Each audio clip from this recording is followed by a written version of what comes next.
Sama kita. Ngayon, ito yung Team Lagim.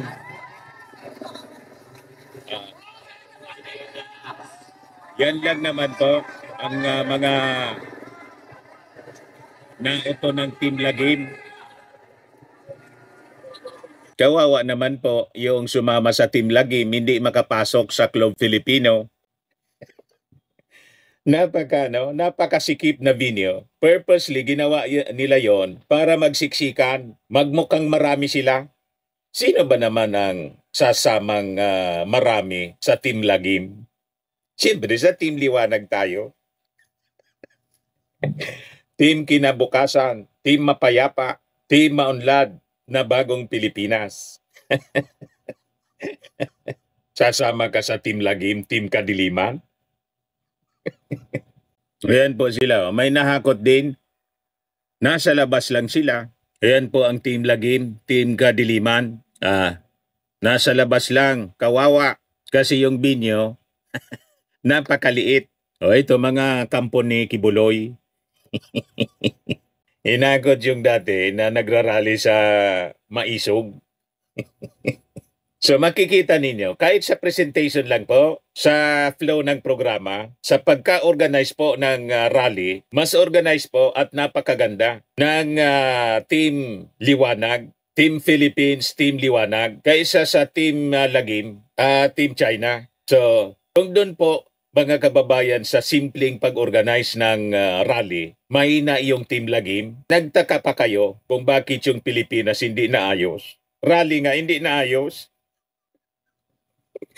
Political rally nga po nila, hindi maayos. Kaya sinong maniniwala pa dito sa Team Lagim? Ito yung head, pinuno ng Team Lagim. Sabi niya doon sa harap ng mga kampo ng Team Lagim. Ito, sabi dito sa report ng Inquirer, former President Rodrigo Duterte makes a remark about killing senators to vacate seats for the 9 PDP Laban candidates. Yan sabi dito. Watch, former President Rodrigo Duterte makes a remark about killing senators to vacate seats for the 9 PDP Laban candidates. Sabi niya, ngayon, marami kasi sila. Ano ang dapat gawin natin? Di patayin natin yung mga senador ngayon para mabakante. Kung makapatay tayo ng 15 na senador, di pasok na tayong lahat. The former president says. Pero kawawa naman. Pero nakakainis kasi. Hindi naman lahat. Talking of opportunities, the only way to do is pasabugin na lang natin yung ano. So nakita na ninyo mga kababayan, ang pinuno ng Team Lagim, ang lumalabas sa bibig niya, sabihin pa, sabi ng iba, joke man lang ito kasi nagtatawanan yung kanyang mga audience. Joke man lang ito ng dating Pangulong Digong.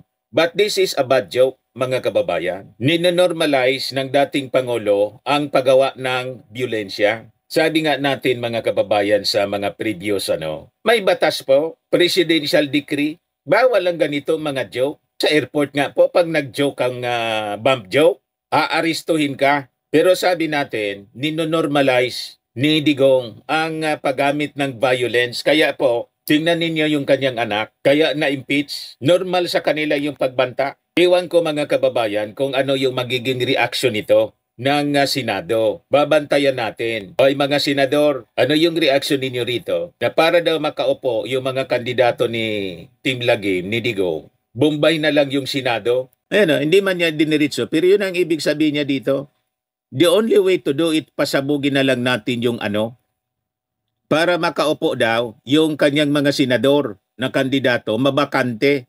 Kung makapatay tayo ng 15 mga senador. So dapat po siguro, umaksyon dito yung ating mga senador. Anong gagawin ninyo? As the former president is normalizing violence, magpapasa ba kayo ng resolusyon condemning this outrageous utterances laban sa inyong institusyon sa Senado? Isa itong seryoso na pananalita ng dating presidente. Sabihin pa na ito isang joke. May batas po tayo. Presidential Decree number 1727.